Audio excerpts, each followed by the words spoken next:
A'ouzou billah minash shaitanir rajim. Bismillahir rahmanir rahim. Assalamu alaikum. Je cherche la protection de Dieu contre le Satan, le lapidé, de par le nom de Dieu, tout clément et tout plein de miséricorde, que la paix soit sur vous. Il y a un sujet qu'on n'aborde pas souvent, mais qui est très important. Il s'agit de l'enfant roi, l'enfant qui décide de tout et qui décide de sa propre volonté, de ses désirs, sur la sensibilité, en attaquant la sensibilité de ses parents, voire les grands-parents. Et pour certains, c'est un souci parce que cet enfant roi, parfois, il vous fait faire des choses qui sont pas bonnes. On a tous été pris là-dedans, hein, moi le premier, mais comme on dit, quand il est petit, c'est l'amour de notre vie, hein, on est en larmes quand il pleure, je trouve les femmes, oh là là. Et on est content d'avoir ce petit chérubin, tout petit qu'on tient entre nos bras et qu'on a des larmes de joie et que toute la famille vient voir, tout le monde est content. Des fois avec des cadeaux, et puis un petit repas, etc., etc. Malheureusement, ce petit morceau de chair, il prend de la place et de l'environnement, et il prend aussi beaucoup de place aussi dans la vie des parents, parce que des fois, il se dit, ben, il ne me laisse pas ceci, il ne me laisse pas cela, il ne me laisse pas le temps de faire ceci, il ne me laisse pas le temps de faire cela, et il me demande beaucoup de choses que je ne peux peut-être pas faire. Et malheureusement, nous avons des parents qui sont en éternelle dispute à cause de cet enfant roi quand il n'y en a qu'un. Imaginez quand il y en a 12, parce que ça arrive, il y a des familles avec 12. Nous, moi, je suis issu d'une fratrie de 8, mais on avait des parents qui étaient droits. Si tu as envie de quelque chose, il va falloir bouger tes bras. C'est ce que mon père m'a dit quand j'ai voulu me payer des écoles privées. Il m'a dit, je vais te trouver un restaurant, tu vas éplucher les pommes de terre et faire la plonge pour pouvoir payer tes études. C'est ce que j'ai fait, je me suis payé mes études privées. C'est comme ça, mais il y en a, non, tu veux combien, je te fais le chèque, voilà, ça me plaît plus au bout de 6 mois, ben, je te fais un chèque, voilà, écrit, et je te fais un chèque. Voilà, et après, il est parti faire des conneries ailleurs.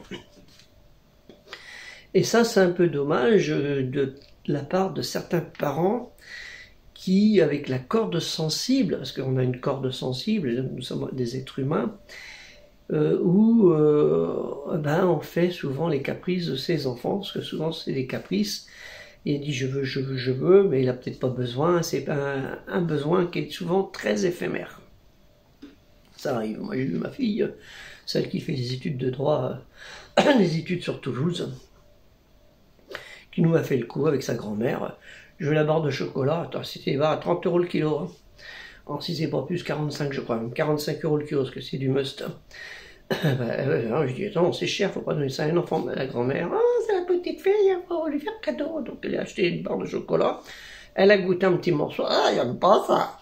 45 €. Ça fait cher quand même, parce qu'ils vendaient au machin, on dit, on va en profiter nous aussi. Mais bon, vous inquiétez pas, Ibrahim, il les a bien mangés, parce que c'était bon. Et 45 € quand même. Hein, pour ma grand-mère, elle a tiqué un petit peu quand même. Moi, elle dit, c'est ma petite fille, c'est pas grave. Ben, il y a plein de petits-enfants, hein, 27. Vous vous rendez compte? Donc c'est pour ça, c'est faire très attention à cela, parce que souvent vos enfants, votre petit morceau de chair qui a grandi, peut vous causer des problèmes et vous faire dévier du bon chemin. Hein, parce qu'il y en a qui soit ils font des conneries, hein, ça peut arriver, hein, ça arrive à tout le monde. Les enfants font des conneries, ils vont à la casse-prison, comme on dit.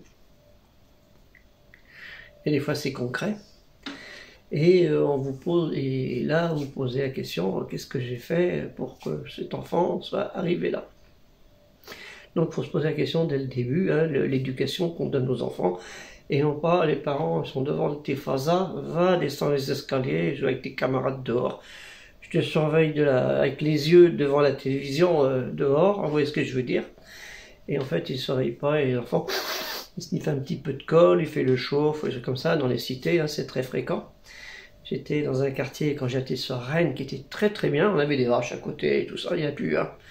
Maintenant, c'est des guetteurs de choufs, hein, qui circulent en vélo avec le téléphone, et dès que vous avancez un peu trop, ils viennent autour de vous et te disent dégage. Mais pas ça, nous avant il y avait les jardins, les espaces verts, tout le monde était bien, bon, on était également se jeter des cailloux entre zones des bâtiments, hein. Mais c'était pas très haut, c'est des petits trucs. Ça arrivait, mais bon, on fraternisait quand même. Mais là, c'est plus le cas. Ça, bon, ça se termine à la carabine. Vous avez vu les quartiers du Blône à Rennes, ceux qui connaissent les quartiers du Blône à Rennes, hein, qui était bien à une époque. Maintenant, bon, ça fait 30 ans que c'est la catastrophe, là. Hein, aussi bas, ça fait 30 ans. Hein, c'est affreux. Hein. Mais ça, c'est les pouvoirs publics qui sont responsables. On ne va pas rentrer dans le détail. Mais pour l'éducation des parents, c'est très important pour vos enfants. Hein, c'est pas parce que votre enfant il fait semblant de pleurer, hein, il pleure des larmes, et larmes, et larmes, et larmes, ça pisse de partout, et vous faites ce qu'il veut, et après c'est terminé, c'est bizarre, il y a un barrage, il n'y a plus de larmes, plus d'écoute, ça s'est arrêté, il n'a pas mal, il n'y a rien. Il a eu ce qu'il veut, et après il dit bon, oui les objets, les jouets ou les choses, ils sont cassés, jetés, en vas-tu, en voilà, ou alors le vélo pour la moto, le vélo, qu'est-ce que je dis, oui, le vélo, c'est fini ça. La mobilette ou la trottinette à 1000 € là pour le brevet, parce que ça commence déjà dès le brevet, hein. Enfin le téléphone à l'école primaire, hein.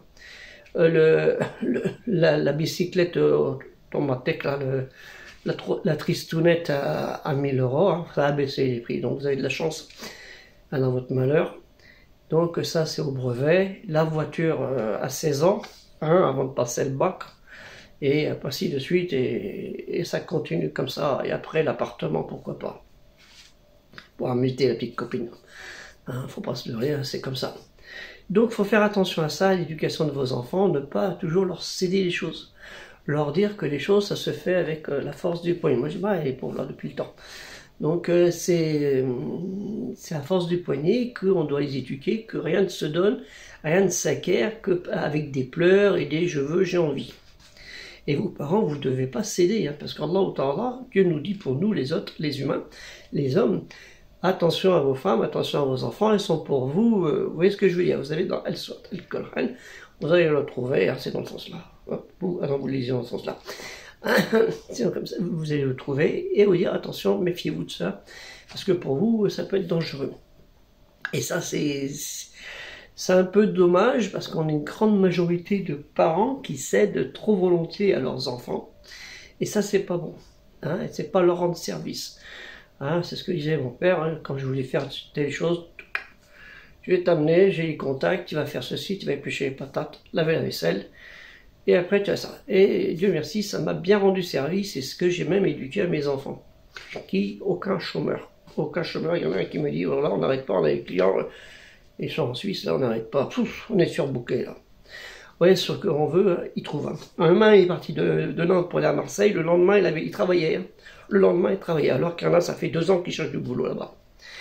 Donc, si on éduque bien nos enfants, eh ben, de ce côté-là, hein, sur certaines choses, parce que on n'arrive pas surtout, hein, moi le premier, eh ben, on peut avoir pour eux, parce que c'est pas pour nous, c'est pour eux, une bonne récompense, et pour nous, Inch'Allah, une récompense, mais on est content qu'eux, ils soient contents.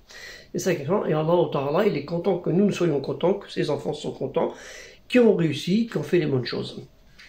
Hein, on ne demande pas à tous de faire médecin, médecine, parce qu'on n'a pas besoin que des médecins. Si vous avez médecin, vous n'avez pas de plombier, vous avez un problème. Hein. C'est comme s'il n'y a pas de boulanger, vous avez un problème. Et ainsi de suite, hein. Tous les corps de métier sont honorables, même le balayeur de rue est honorable, et le berger, celui qui garde les moutons, il est honorable, hein. L'agriculteur, le viticulteur, pas forcément pour l'alcool, peut le faire du jus de raisin. Tout ça, ce sont des métiers honorables. Donc il n'y a pas de honte de ne pas avoir des diplômes. Le simple diplôme qu'on conseille aux gens, c'est d'avoir le bon comportement. C'est ça le meilleur diplôme. Hein, d'être dans le bon chemin, dans le chemin du bien contre le mal. Hein, du licite contre l'illicite. Parce que l'illicite, le blâmable. Hein, l'illicite, le blâmable, et le licite, l'autorisé. Ce qui est autorisé, et malheureusement, certains s'interdisent des fois des choses autorisées de Dieu. Allah, il s'autorise ce que Dieu l'autorise. Il faut le faire. Mais bon, il y en a comme ça. Ils sont plus intelligents que Dieu. Astaghfirullah. Que Dieu me pardonne ses propos. Donc faites bien attention à l'éducation de vos enfants. Hein, faut leur apprendre ce qu'est la vie et tout. Et puis, il faut surtout ne pas les laisser tout seuls, leur parler. Quand ils sont petits, jouer avec eux au mieux que vous pouvez. Quand ils arrivent à un certain âge, si vous avez une certaine éducation, un niveau scolaire utile, mettez-le à profit avec vos enfants, hein, et tout. Et si vous n'en avez pas, mettez aussi à profit, par exemple, si vous faites des femmes ou des hommes qui savent faire la cuisine ou autre chose, d'autres activités, mettez-les à profit pour éduquer, pour apprendre, parce que hein, vous faites de la cuisine, et ben, il y a combien de pommes, il y a combien de pommes de terre, et dans une pomme de terre, combien on fait de morceaux de frites, et ainsi de suite. Donc, vous pouvez apprendre tous ces petits trucs-là. Hein, c'est très simple, vous dans la rue, vous voyez des animaux, vous voyez ceci, vous dites ne bougez plus, écoutez avec vos oreilles, vous allez entendre des sons que vous n'entendez pas autrement. Hein. Sauf si vous êtes dans une grande ville, alors là, bah, vous entendez ces sons, et puis il tient compte les nombres de voitures, ce que tu as entendu, et tout ça, note. C'est des trucs de réflexion, c'est très important aussi pour faire travailler la mémoire des enfants, et la vôtre aussi. Et on est pareil dans la religion, dans le din, hein, c'est la religion, elle s'apprend avec parcimonie, avec intelligence, et non pas Bismillahirrahmanirrahim, Alhamdulillah, alors avec la petite baguette là, hein, Alhamdulillah, tu vois qu'il y en a qui le font ça. Faut que tu apprennes, c'est pour ça que vous n'êtes pas comme ça que vous allez apprendre la religion. La religion, elle s'apprend avec le sourire et en expliquant que Bismillah, qu'est-ce que ça veut dire déjà? Bismillah, ça veut dire Dieu, il nous a dit de dire hein, au nom de Dieu, de par le nom de Dieu, mais c'est Allah Ta'ala qui nous dit de le dire. C'est pas nous qu'on le dit, hein, c'est Dieu qui nous dit de le dire. Hein, et c'est qui Allah, hein, Allah Ta'ala, Dieu le très haut exalté soit-il, l'unique, l'omniscient, lui qui a tous les attributs, hein, Al-Rahman, Al-Rahim, Al-Malik, Al-Qudus, Al-Salam, Al-Mumin, Al-Aziz, Al-Jabbar, et ainsi de suite. Et ça c'est important, et aussi le traduire dans la langue française, ou ceux qui sont en France, c'est très important de comprendre le sens des mots. Hein, voir le lien, vous avez mis un lien, le sens des mots, vous allez voir dans la fichier plus. Donc, on va faire un petit tour là-dessus. Éduquer vos enfants, mais aussi, il faut vous apprendre aussi à vous éduquer vous, parce que si vous n'êtes pas bien éduqué, vos enfants ne sont pas bien éduqués, et puis les enfants ne sont pas bien éduqués, et ainsi de suite. Hein. Ça se continue, et on voit les catastrophes qu'on voit dans certaines régions de France, même c'est partout, à toute la ville, tout le monde entier est perverti à cause de cela, d'une mauvaise éducation qu'on a donnée à un qui s'est retransmis de génération en génération.